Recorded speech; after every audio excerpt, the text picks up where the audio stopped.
Anzi, Yeah. se ripassare dopo c'è anche un piccolo sessione di video. Grazie mille.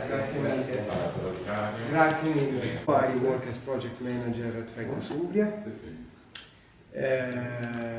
Fecos has, let's say, more than two, I would say, sectors of intervention. One of these is international cooperation, so it's my main area of work. We have a project in Kazakhstan, Syria, Algeria, Palestine, Cambodia, I mean, a lot of projects, but also we work in the educational sector. So tomorrow, this afternoon, you will meet Colomba. Some of you already know her.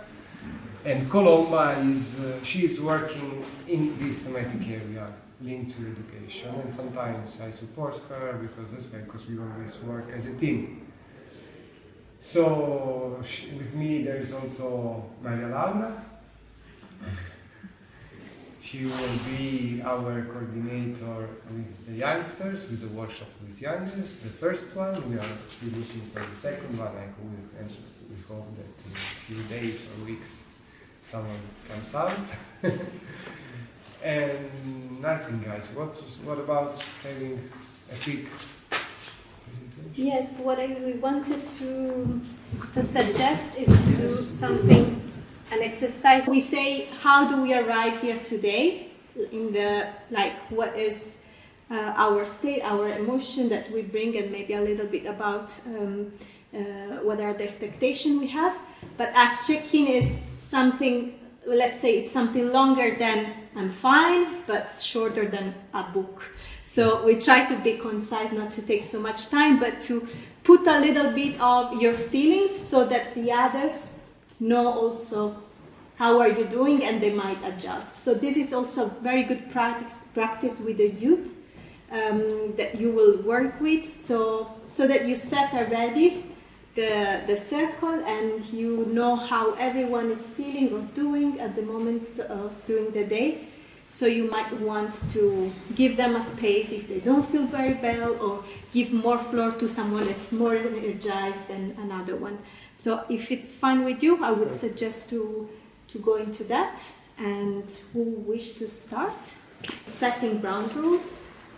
Have you ever done this before? No? So basically ground rules are the basic rules, the basic agreements we all commit to today. It's not about the content of the work, it's really how do we interact with each other in this space.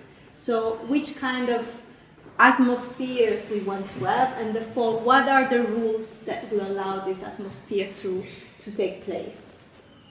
And I would like this empty sheet, because we need to agree all together. It means that every space would be context and category specific, so different groups will have different ground rules, as long as it's safe for everyone, and as long as the basic ground rules are the one that allows cooperation and allows every voice to be heard, and the work to be done in a way that is efficient, but at the same time in a cooperative way.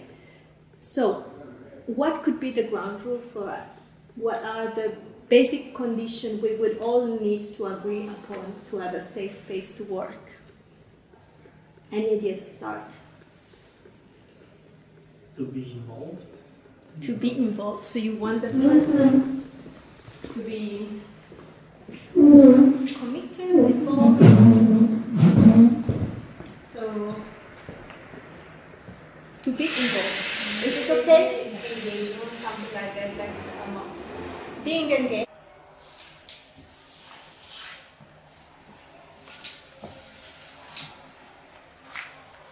So, F for feelings. Yeah, so we vote it also as a body and as a feeling, because it's something that actually you feel in yourself, but it's also connected to your body. So, systematic. Yeah, stomachache, headache.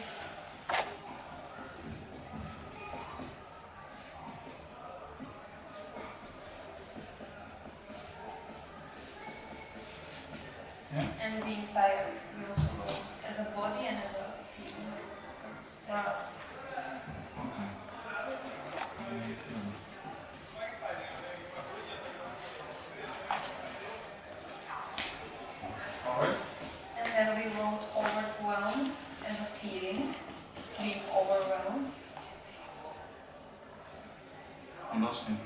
On the feeling. Yes.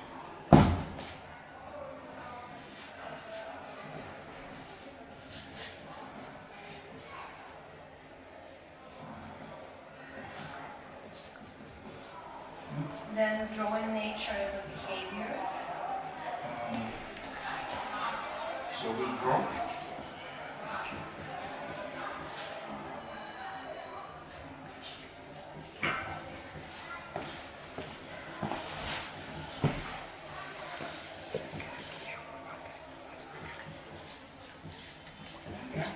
Then we wrote between behavior and feeling, struggle to focus, because for us it can also be a behavior, but it also can be a feeling as well. So we wrote it in between behavior and feelings.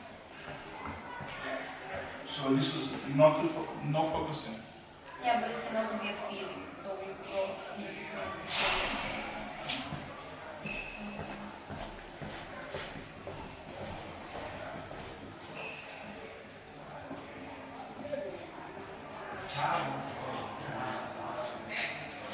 Okay. Also feeling out isolated as a feeling, but also as a behavior because we need to report. Okay. When someone is feeling something, It's it's almost.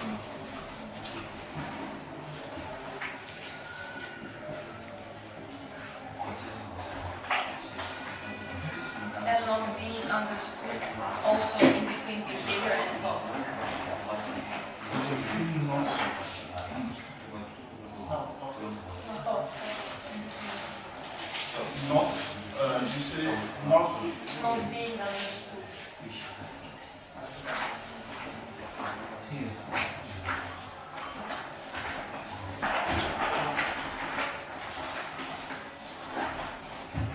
But also somatic headache and tiredness, maybe it will not be body, but we wrote it between feelings and body. Let's see what other people do. Some stuff will move. Another Sarah? Yeah, so for the body, we wrote tired, headaches, and stomach aches.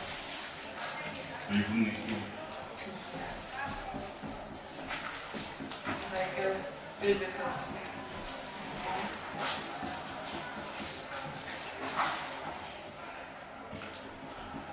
Okay.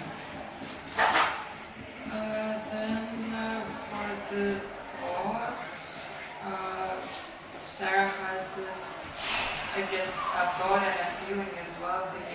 She feels isolated because her friends don't share her concerns. So I guess not being understood by her friends or not sharing the same concerns. Is that a feeling or a thought? I think it could be a thought. She feels isolated, but the thought of not sharing the same concerns is there as well.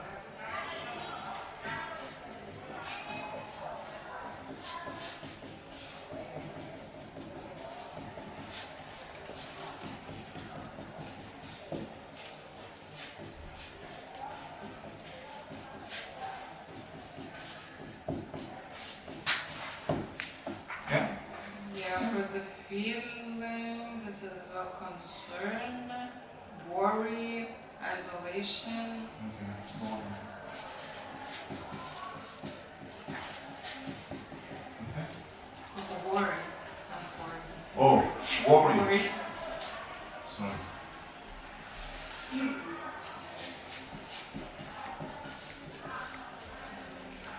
Yeah, for the behavior, avoiding the news, then struggling to focus on schoolwork.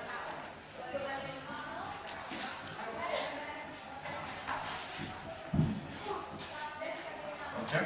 Yeah, we had a bit of a discussion about the relaxing by drawing nature scenes, whether, like, as an action, it's a behavior, but for example, it's more of a coping mechanism already, but then aren't, isn't isolation or getting isolated or avoiding the news is also a coping mechanism. Yeah. Yeah, Yeah, so that means it's, that- I think for me it's a bit hard to distinguish then is relaxing by drawing nature scenes a component of eco-anxiety, or is it already like? For me, it's Normally when there's an issue, there is a feeling that you don't like. Usually the body kind of automatically move into coping without even realizing it. And also sometimes when you're exposed to something, your body reacts to it without you realizing that you're actually reacting to something. And you watch Titanic for the first time and crying. So at the end of the day, it's all interlinked. Okay, and should we move to Lima? Lim 1? So, first of all, the body was hard concentrated. What? Body hard concentrated.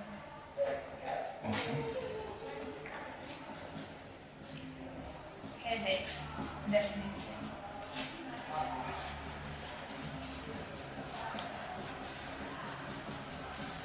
Okay. Did you write headache? Is there already? Okay. Because I can see there. Sleeplessness.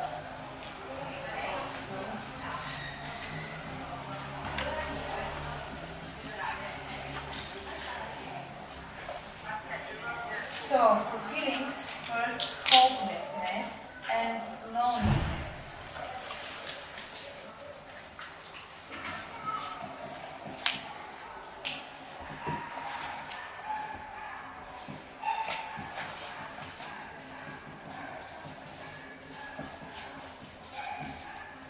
Actually, the third one is for tools, being worried and overwhelmed, but I think we can be worried can be associated also with feelings, and we can connect it to again feelings and tools. Believe it or not. Thought It's is something maybe- that we know. How I understand the thought is more like rational component, feelings is emotional component. So basically, they could be in the same. Like, it could be thought who has the both characteristics. So you could have a thought which has a rational that I am having doubts, and for them they say I can have within these doubts frustration or anger inside. Blah, blah, blah. That's okay. But in this case, read again. I forgot that. The last thing you said, yeah. Being worried and overwhelmed. No, now we're talking about being worried, and I said that it's everything is connected. So we can associate being worried also like feeling. So, Yeah. yeah. So, I really in our agree case, the worrying was that they have worrying thoughts. So there's these facts which are worrying. Yeah. And the feelings would be then that helplessness as well, hopelessness. Yeah. So after all, thoughts are caused by feelings. So everything happens. Yeah.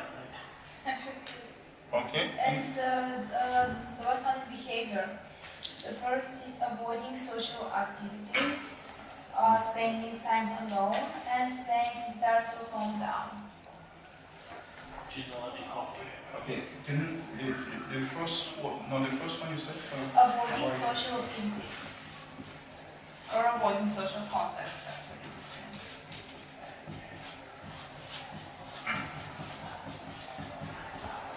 The second. Spending time alone.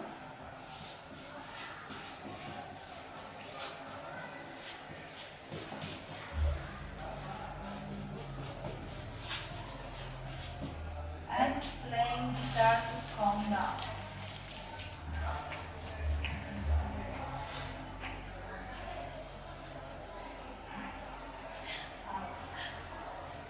Okay.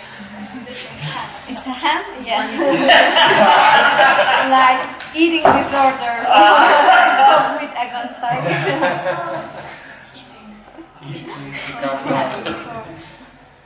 Okay. Another link. And that's all. Good. In the body, I guess there's a dizziness. Okay.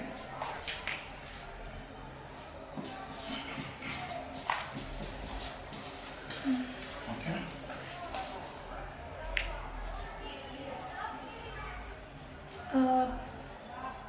the thoughts of I can't save the planet. So, like, there is no hope. Like, yeah.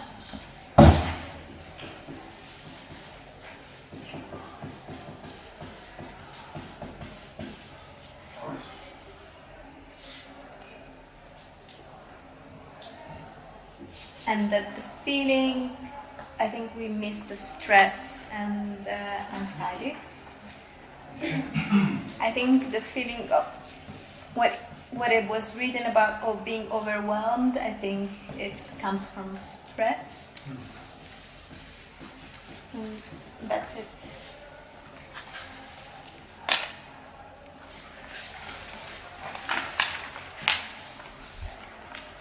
Okay. Thank you very much for all of you. You did very fantastic. Thank you. Yeah. But now we're going to close everything with just one word. Guys, please, we'll keep it just one word. No more. You have Sarah here. You have Lynn here. And you kind of know this is happening. And it's a food for thought. This is the thought. Sarah told you this, or Lynn told you that I'm feeling like this. Okay? And you'll see she's talking about this kind of feelings, and you notice this kind of behavior, or probably you see those kind of stuff, probably in a group of young people you work with. I don't know. So the thing is, just in one word, what do you think will be your response? I leave it at that. So when you have a young person, so guys, anybody can try to say something. It's just we have this thing because sometimes we see all this thing every day and we're so busy with our task of job. I need to have these deadlines coming up. Okay, you tell me, come on, it's okay. Yeah. So the thing is that when you have this one, what do you think you can? There's something that it was about feelings, and I felt that did not really come because of the scenario we give. But what we found out was, like, mental health is developed as a result of all those things, and it was not really what, because if you continue with this kind of pattern, guys, it's not healthy, as you can see. It's not really healthy. It just brings someone to be a loner or whatever. So the person doesn't want to just walk along nature. He's pretty much a lonely kind of person. As a youth worker, just a word, when you know all this about him and Sarah, what will you do, or what will you say? And then that's all. Thank you. Can I ask? Yeah? You wanted to ask, like, a youth worker would suggest to the person one word. No. You see, the thing is, like, if we say one sentence, what is going to happen? Some people will speak more, and then the whole thing will be boring. So for me, one word, for example, for me, if I was asked, I can say therapy, or probably I can say we sit down, we talk about it. I don't know. So I just want something like that within and then we just pass, so that we all will have something like thoughts to talk over lunch, tea, or whatever. Just a word. That's all. It's to him or about the situation. That's my You choose what you want to do. It can be to him or to her, or about the situation. So, Can I just want like a yeah. Support, good. reassure? Reassure, good. reality. Reality. Okay? React. React. Okay? Connect. Connect. Make group walk in nature. Group working, good. Together. Together. Yeah, like social engagement. Social engagement. You're not alone. You are not alone. Welcome in my world. Welcome to my world. Welcome to Good. And that's it. Yes. Communicate Communicate. your feelings. Okay. Thank you very much. As you can see, the purpose was to discover what the eco-anxiety component is. And we close it by saying that, yes, we can recognize it, but we can also do something in our busy schedule. That's all. Thank you. That will make me think with the icebreaker that you just made, that it would be interesting to have a point just about what is an emotion and how does anxiety enters in the realms of emotions, just to have it as like a keep it in mind before we move to the part where we are going to explain what youth-led participatory research is.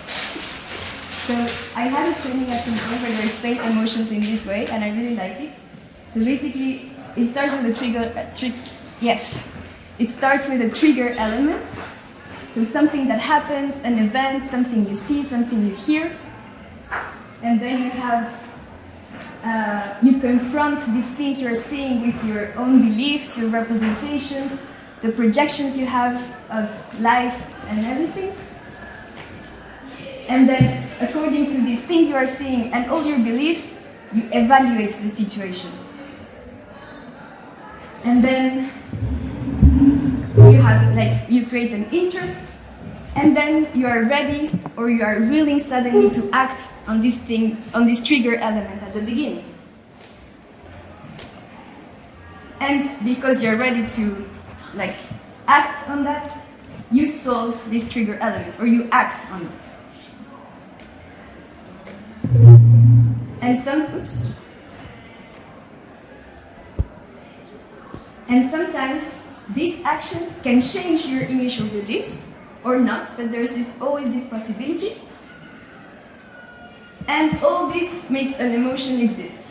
So there's something, a trigger element, and then we are ready to do something. And even in the word emotion, the etymology of the word emotion, it's setting in motion something. So it requires an action. It's a feeling, but it usually comes also with an action. What happens with eco-anxiety is that the trigger element is super hard to solve. We don't know how to solve the climate crisis. We don't know its factors and its causes are so complex that us as individuals, it's just too hard.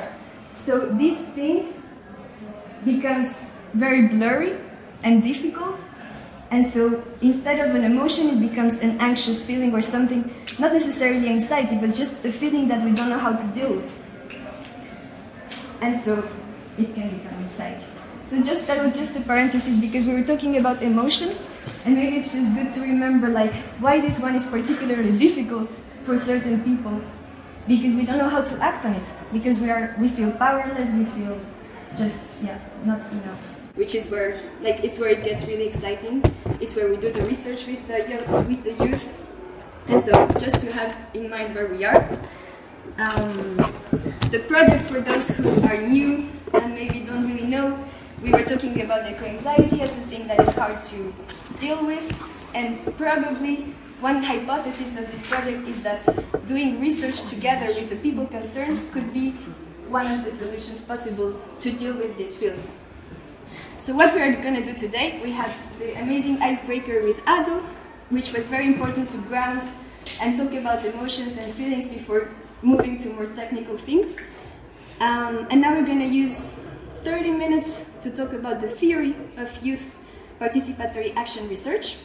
Why just 30 minutes? Because the idea is that we use most of the day and the time we have to do practical exercises, to test what is youth-led participatory action research. So we're going to fast move to the different stages and do activities for those. This agenda, not moving anymore.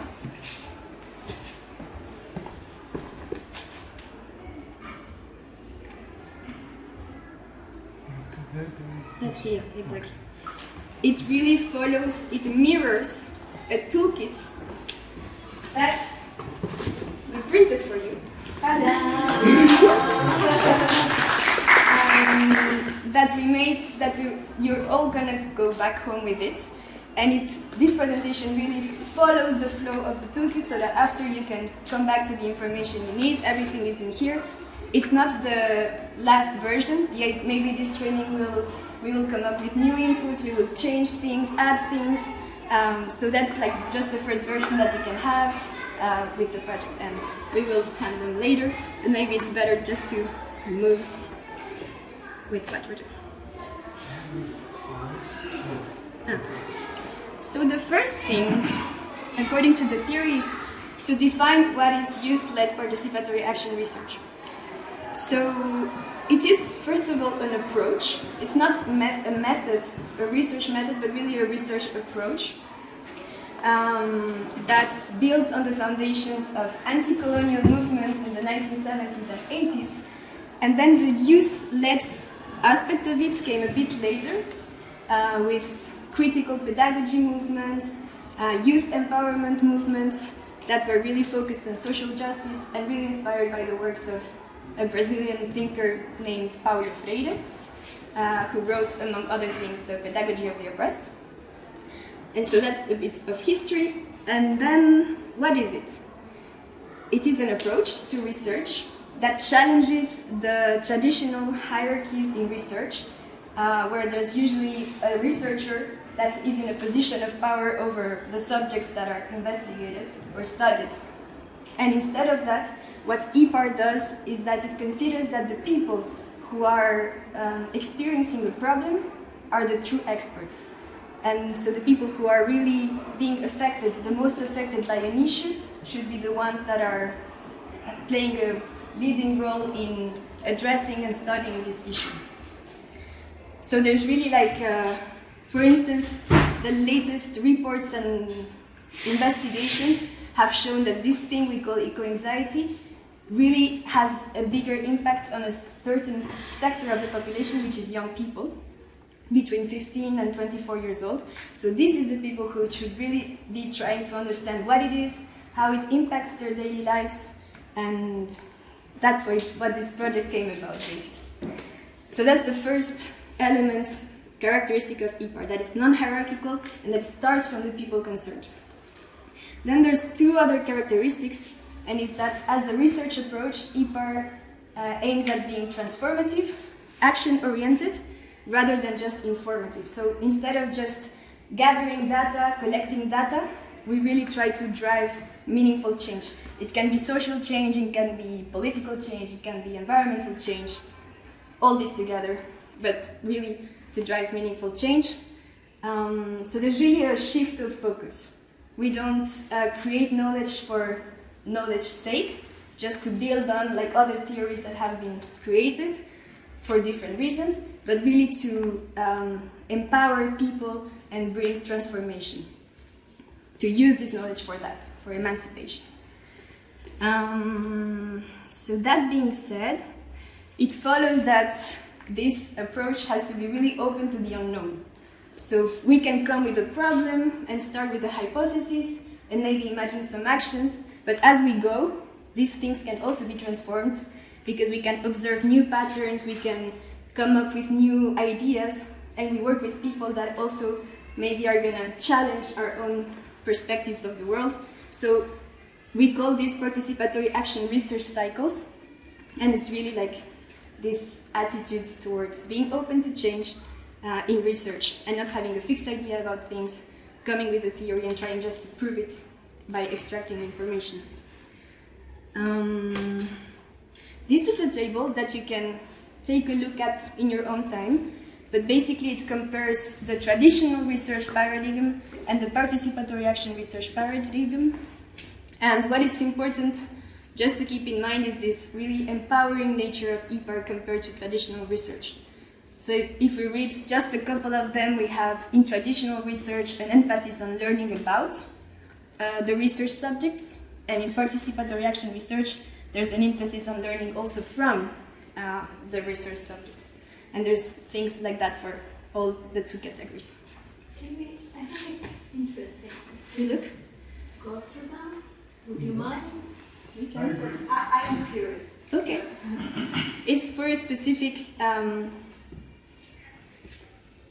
like you will see, but so we can have in traditional research, for instance, objectivity vis-a-vis the research and the subjects, like there's a value given to objectivity more than anything.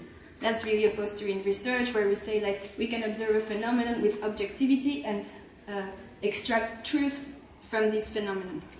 In participatory action research, subjective experiences are also valued and even more valued because everyone brings their own experiences and their own, etc. We will see this in more detail maybe. In traditional research, researchers act as professionals, so it's a position of expertise. And in participatory action research, the researcher act more as a consultant, as an educator, a facilitator. in traditional research, research is best conducted by outsiders, people that can observe with an objective lens things that are happening. In participatory action research, the research must have input from the insiders, from the people who are concerned, who are living the things that are being studied. Here we have subjects that have one role, that of being subjects of research. And here we have subjects have dual roles, both as subjects and as researchers. In the toolkit, I think there's also a glossary at the end where you have many words that are used. And there's the world, I think, of scholar activist. So it's the dual role in which scholars use their knowledge, their scholarship, to tackle injustices and instigate changes, activism. So it's the role of, you can do research and also aim at changing things. It's not compatible. In rational research, subjects are passive objects of study and do not contribute to the research process, whereas in subjects are actively involved in the conceptualization, design, implementation, and interpretation of research studies. I feel it's a bit boring if I read, no? But I can continue. No, it's not. Okay. In traditional research, we have the traditional paradigm that lends itself to control experimental research studies. I'm not even sure I understand that, but lends. That I can jump in. Yes, go. Because I do love it. That I'm controlling all the inputs, so to say. That I know what is dependent, independent, variables, and such kind of way. Okay. And that brings me to every time we want to interrupt, intervene, like probably people, we didn't do a game at the beginning where we wanted to see who has done research, who has done, if you have done it, what kind of research have you done. So I'm sure here many people already have done either knowingly or not knowingly, so never hesitate to interrupt or everything. So yeah, exactly. And in participatory action research, it lends itself to qualitative ethnographic studies and to studies of the disability experience. That's because this example is more specific to that. Then in traditional research, we have subjects' involvement in research and when the data collection is complete. So we will have a researcher that wants to study something and they collect a sample, they ask these sample questions, and then the sample can go and they analyze the results. In participatory research, subjects act as change agents, converting results of research into new policy, programmatic or research initiatives. They are also involved in analyzing, in also deciding what is going to be done with this information collected.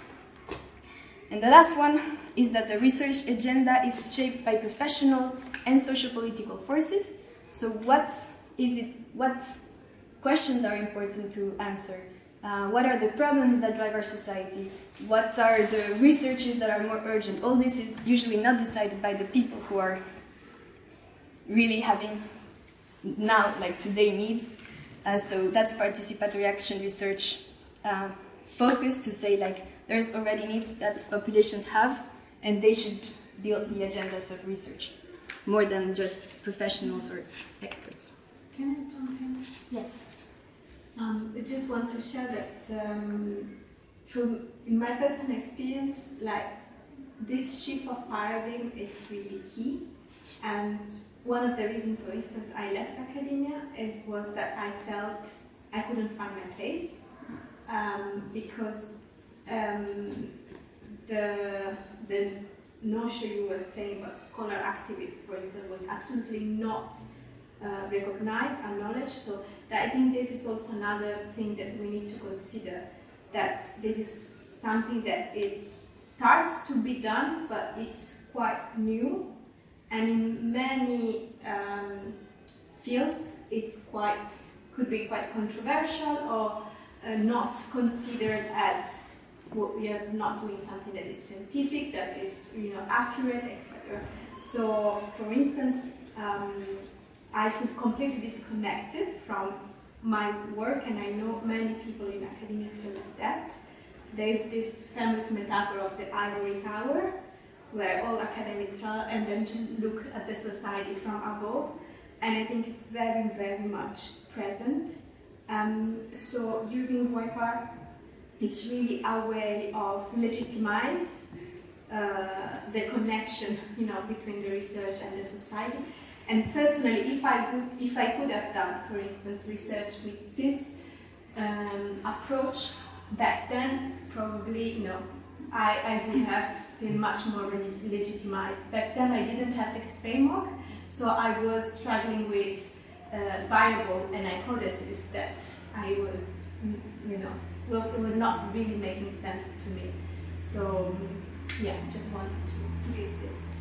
Yeah, answering, for example, in my own master in research experience, the master had this framework, for instance, and they were encouraging us to do research that were more participative. But one thing is to have the framework, and one thing is to really embody and make every step of the research be really focusing in this. It's a philosophy in a way of seeing research. And so it's very hard. You can have tools and methods, but then you also need like a mentality that comes with it. And we will see also what are the risks and limitations of these kinds of approach, but it's kind of like, you need really to understand all the challenges and to really be able to do it. And that's maybe what this project is going to show us, like how, for me, it's the first time I would be doing it. And to see, like, maybe many things there's gonna be obstacles, there's gonna be moments where we are not so sure what we're doing, if we are following these things or not. But it's really important to see how we can do it in a subject that is quite new for research in general. Eco-anxiety's effects on mental health, indirect effects and direct effects are really not yet being studied as fast as the phenomenon is evolving. So it's really like a new, innovative thing. So this is also a diagram that you can find here, but it's just to like answer some questions to see if you are actually arriving here to IPAR or if you're just using elements of it. So you just answer things. You can also look at it later. So now we talked about the characteristics of IPAR, but what are the qualities, the attributes that an IPAR researcher has to have or should have? I think it mirrors quite a bit what we did here, and maybe it complements it in a way. And it looks like a big list as well, and somehow something very ambitious for just one individual to have or to be.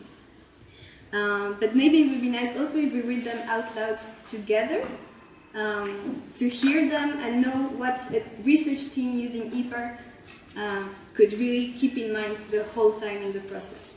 So maybe we can start by Ado, you can read the first one and we go like this. Respect for others' knowledge and expertise of experience. Yes. Humility and genuine kindness. Ability to be comfortable with discomfort. Sharing power, safety and control, trusting in the process. Patience. Acceptance of uncertainty, and tension. Be prepared to be transformed by the stories of others. Willingness to take responsibility and to be held accountable. Confidence to identify and challenge power relations. Continuous reflection on their own positionality, privilege, and biases. Biases, yes. Biases. So this is not in the toolkit, so maybe we could add it to the toolkit as well. If we agree on these qualities, things, attributes that we are aiming at and that we should try to be when we engage in a research like that. And I think they are very important. If some of them are not clear or they require more explanation or description, let me know. And then we can also say, like, find a list and add it to the toolkit as well. I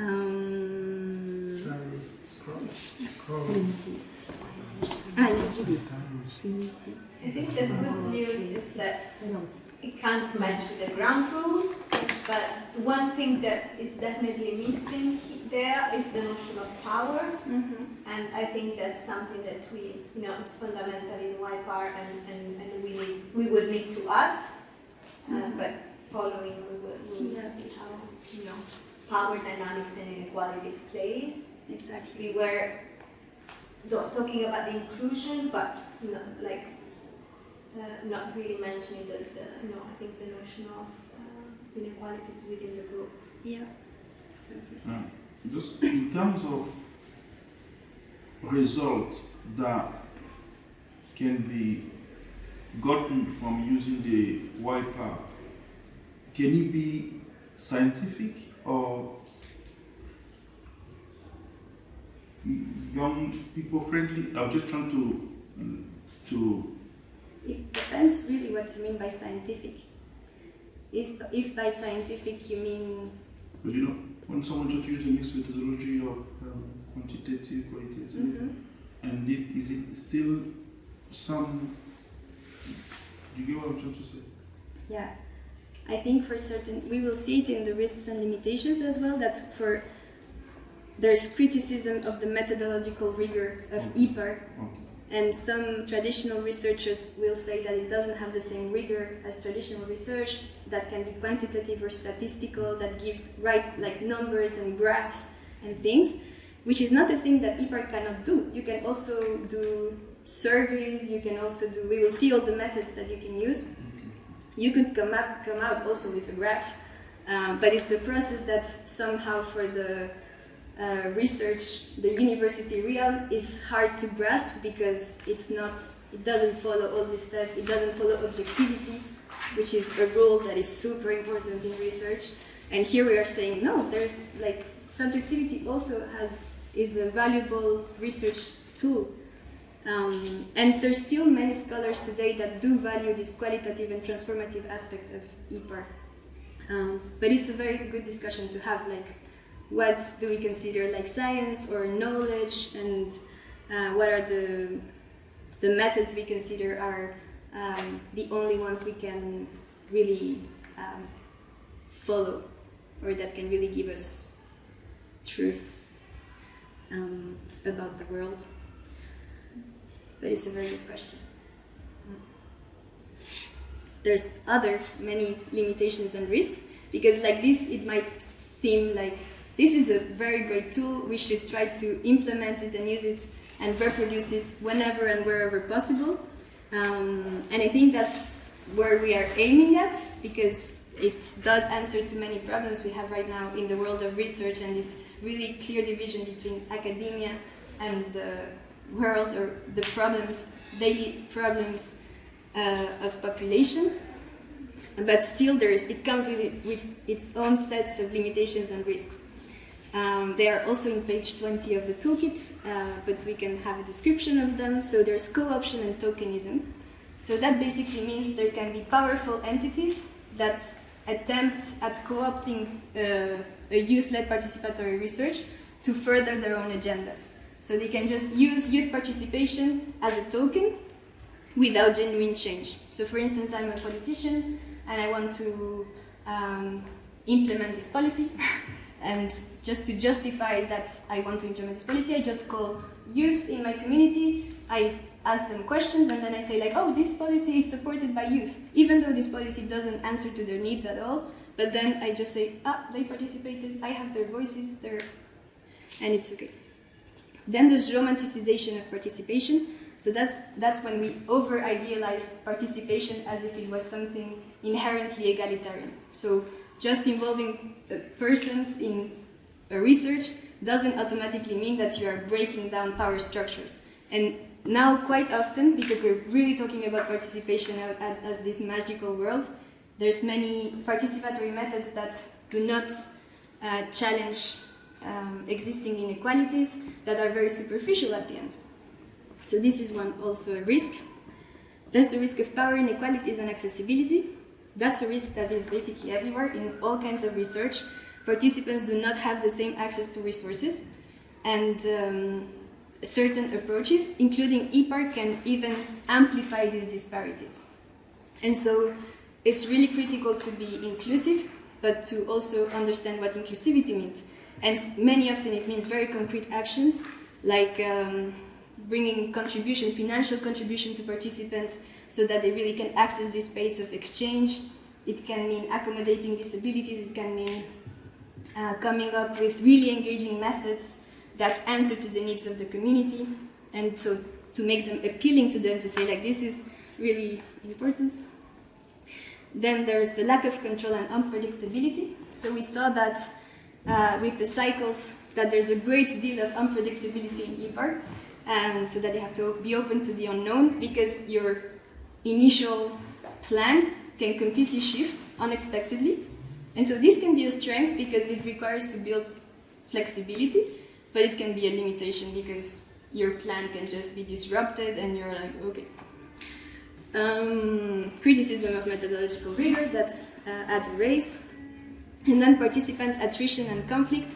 This means that over time, and especially in very long researches, participants can just, because of personal circumstances or things, just leave. And so then you are like left without participants, and that can be a problem. So it's important to have an initial pool of participants that is significant. And there could also be conflicts that rises during our research, especially if we are talking about sensitive topics. And so the research process can be mentally, emotionally challenging for the participants. And so it's important to be ready and just equipped for that. So this is for the IPAR limitations. What time is it? We have to be for lunch at 1. Yes. Enough time. I think if we keep it quite short, it's just like you can. Yes, you have all the. Yes. If you put yourself in pairs, it's just a quick exercise to. After that, I just talked about the theory. See if you would know how to identify a research that is using an IPAR approach or not. So there's 4 case scenarios, and you just have to say if it's IPAR or not. And you can put yourself in pairs and go through that and try to do it, like even if the answers are not correct, just try to keep it short. I would say 10 minutes, and then we come back together and we just see if the answers were the ones expected or not. So try to put yourself in pairs, but not with the people you work with usually. So you. Not the same. That's good. So, you not two.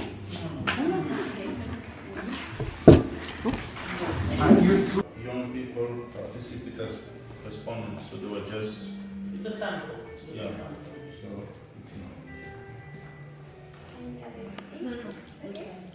A sense of that they are moving this one. But to defend traditional stuff, because I feel that I need to say something. It's just answers different kind of questions. And it's more meant for a bit like cut out some stuff. And you need this as elements. At least you need to know some kind of problem. And if you know the problem, then of course there's different approach. So the elements is basically, I would say like that, from my perspective, IPA is more like a way how to reach things which is relevant for specific things, and the traditional one is just to look on the things as just phenomena from outside, not so much influencing them from inside. As I see, for example, can I jump in? Yes. As I see, it's the main difference is in terms of the results that they want to obtain. IPAR is toward a specific change that has to deal with some societal issue, for instance. While traditional research is to produce knowledge, to produce literature, to produce knowledge, to produce academia, to feed up somehow the structure of knowledge. And I think we tell, just when we think about policies in general, this traditional approach, because it comes from scientists, now a lot of this possibility to make a disinformation, and you can be emotional, because disinformation mostly is very emotional, and people are not looking on facts, which in general is the way what is a traditional approach, that you have dry facts without emotions, and then you have this approach, which is because they are initiators, they have not just facts, but they have this emotion as well inside. That's why this approach is, you cannot say less scientific. It's scientific if you are using scientific methods as well. Like today you said phenomenology was so more. It's like qualitative research elements inside. As I understood, yes, you can implement quantitative as well, but there is this involvement and emotion, because researchers are giving so much data and still people are not believing. Because one friend who has a friend's friend told that this is rubbish, and it's emotion, which is more like, so we need to be a part of the emotion and a part of the sorry. No, actually, I put into think like a joke, like a traditional survey is like a cow. You only have to give a milk, and other people decide how much food to give you, if they want how much milk they want to get back from you. And the IPA is like a wolf society, and society thinking how to manage how to develop this. Maybe this is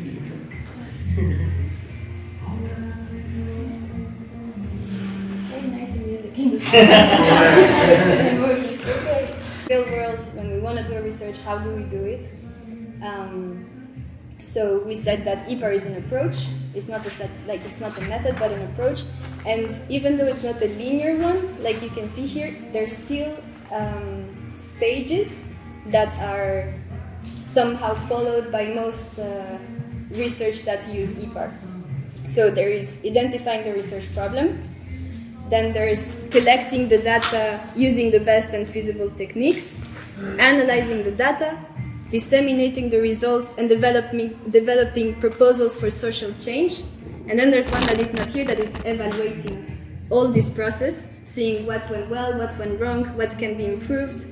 And this follows the toolkit also. The toolkit has 5 divisions: identifying, collecting, analyzing, acting, and evaluating. So now we're going to go through each of these, and we are going to test them with practical exercises. And before lunch, we're only going to start with identifying. So what is identifying? I think first and foremost, it is supposed to be about choosing a grounding research question. This question that is going to guide the whole research process. It's not usually this question we formulate it together with the whole research team once it's composed, and it's not the easiest because it should mirror and be aligned with the goals of the research, be aligned with the needs of all the participants, and really resonate with everyone. So before lunch we're gonna try, because here there's people that might facilitate the workshops in the second stage of the research with the youth in your own countries. So your input is gonna be particularly important when we are gonna formulate this first draft of the question. Then maybe when we are in the workshops, it's gonna be like, oh no, I don't agree. This question doesn't resonate with me, so it might change. But we need some direction that will harmonize all the workshops. We all are solving the same problem. But identifying is not only about finding a problem. It is also, as I was saying, ensuring the voices of those most affected are integrated into that choice. And that's what we will try to do as best as possible. And for that, you need to ask yourself before even key questions, such as who does this knowledge creation benefits? Who is gonna be in charge of designing the research? Whose perspectives are going to be included in that research? Do we as a team have the expertise, the capacities, the tools to work with a certain age group? And if so, how are we gonna really ensure that our goals are aligned with their needs? How are we gonna ensure that we share power between adults and young people? Here. And it appears somewhere. Stick it here.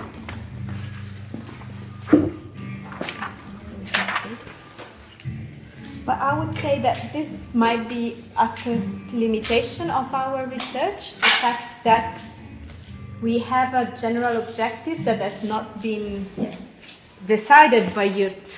Yes. So I think I would consider it sort of limitation because it might limitate, right? The sphere of action and decision making of youth, because there is a framework that we already That is imposed. That is imposed. Yeah, completely. We start not in the best participatory way. But already defining the question, we can decide if we follow this or if we integrate other things into the question. So there's still some freedom and flexibility when we formulate the question. How are we going to do that? Formulate the question together. Let's. I was waiting for you to give the floor. So I will give the floor to Martina. We only have 15 minutes, so we're gonna squeeze 1 hour exercise in something very brief. Maybe something that Matti mentioned before is that sometimes we could do with young people also some games that involve movement. So when we wanted to do that, but we didn't have time. But I just mentioned to you when we start with the idea of research. One thing could be we put agree and disagree there, and we just say some sentences. For instance, I know research. I've done research before. I know what economics is, and then young people can move from the one side to another of the room just to see and have a taste of what's going on the experience of the young people around. The next step, we have the youth. We understood what's the framework. As Matilda was saying, we work on the general goals and objectives, which is the why. The why is fundamental here. We say that there is I don't know if you have heard of the golden circle. There are normally 3 circles in everything we do. It's the why is at the center, then the how and the what. It's very easy for all of us to answer to the what, but the why is the most difficult part. But normally the research that are successful, or even the company or the NGOs that are really successful, are the ones that have a very clear why, right? So here in the why part is fundamental that there is a discussion with young people about the why, because they need to be connected. If there is not this connection, we will lose them over the course of the period, and there is not this engagement. As we said, this kind of methodological approach, it's based on the feeling of even a discomfort or a problem, and then that causes action. If there is not this connection of this why, we might not go on. So we kind of established the why framework in the general objective of this research. And now we move to what.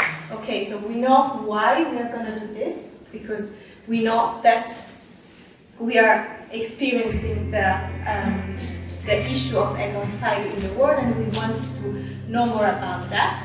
And we want to move from this feeling of preoccupation to the agentivity, so the action. The next step would be what? So it's really the general question that we want to ask.